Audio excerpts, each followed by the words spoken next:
No doubt about it. If we had a supersonic target, we'd use it.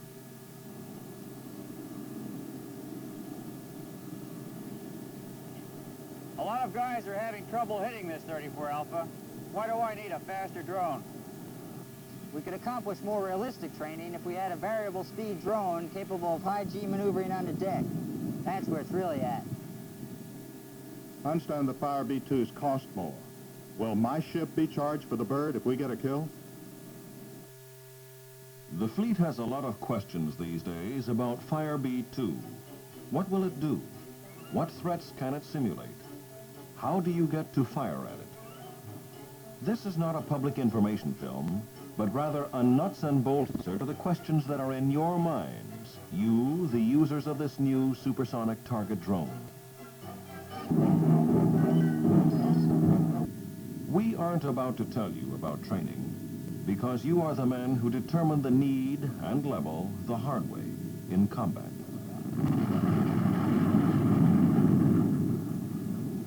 Most Navy pilots flying today cut their teeth firing against BQM-34A target drones. It's still a good flying target. But frankly, it now has a hotter performing brother, one designed to meet modern requirements. Not just the threats the Navy is meeting today in Southeast Asia, but the next generation threats you could meet tomorrow almost any place on the globe.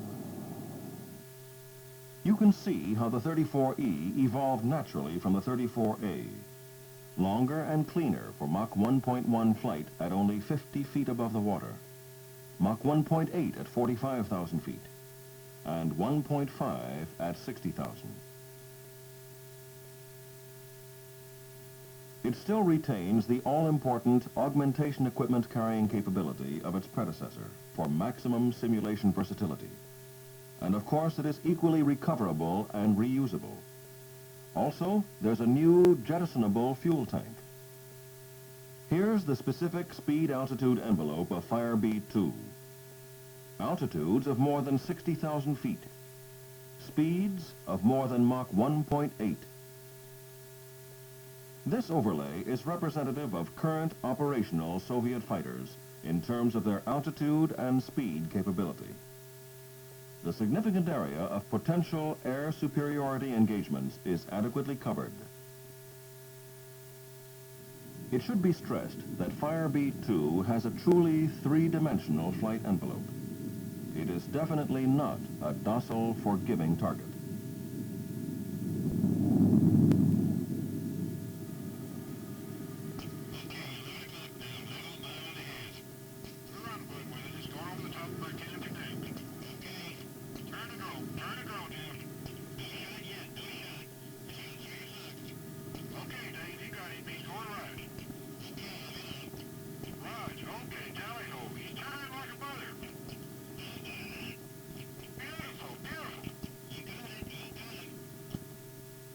That says it pretty well.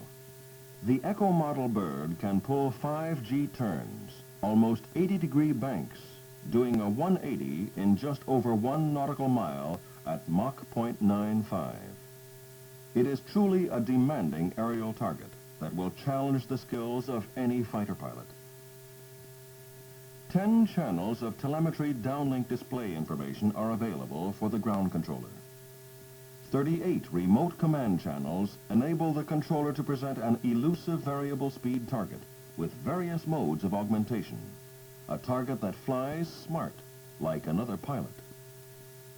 One of the many possible mission profiles might look like this: a climb to 50,000 feet with a 26-minute interval of maneuvering flight at Mach 0.9. Then a jettison of the external tank, a quick supersonic climb to 60,000, and an 18-minute dash at Mach 1.5.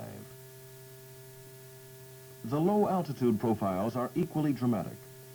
Here's a 22-minute mission starting at 500 feet, ending with a supersonic dash literally on the deck, 50 feet.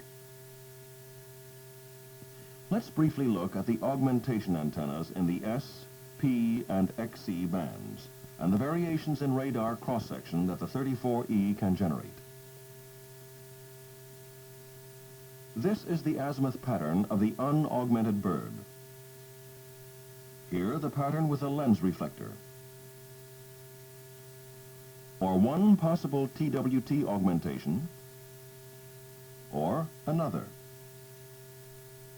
So it goes, through different frequencies and polarizations, giving you the variable, realistic target simulation you need to duplicate the real-world threat weapons from high-performance aircraft to sticks.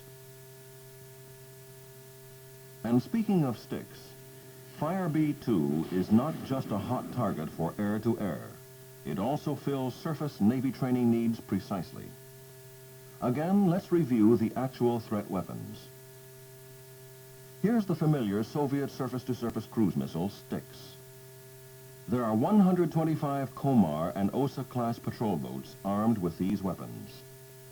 Additionally, 104 Styx-armed ships can be found in the fleets of 10 other countries, from China to Egypt, from Cuba to Algeria.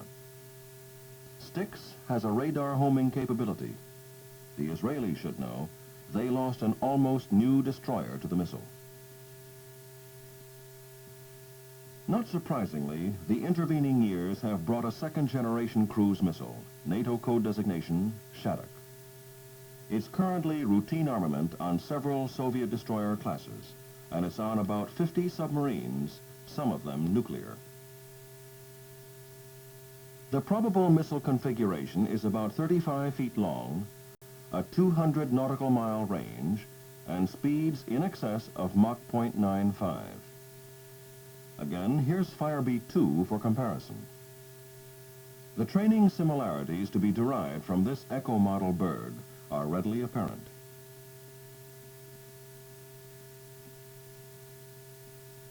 This is a typical 34E simulated cruise missile attack mission profile.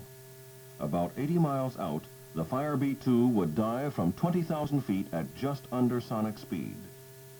At 5,000 feet, the external tank would be jettisoned, and the low-altitude control system would automatically dive the target at Mach 1.1 to 500 feet off the deck.